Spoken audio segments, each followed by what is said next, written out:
கடைசி காலம் வரைக்கும் எங்களோடு தான் இருந்தார். அதனால் நானும் எனது கணவர் டாக்டர் சவுந்தரராஜன் அவர்களும் கண்கோள் பார்த்து கொண்டோம். அவர் மறைந்திருக்கிறார் என்று என்னால் நம்ப முடியவில்லை.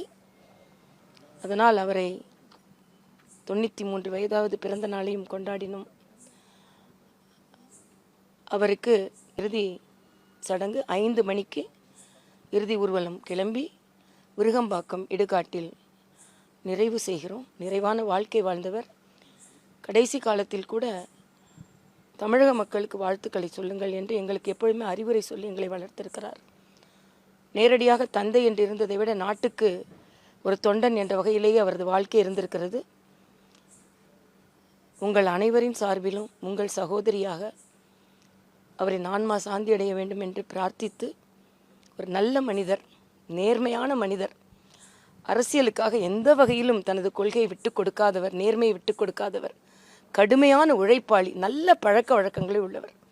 4 மணியிலிருந்து இரவு 11 மணி வரைக்கும் வாழ்க்கையை நேரடியாக நேர்மறையாக நடத்தக்கூடியவர்.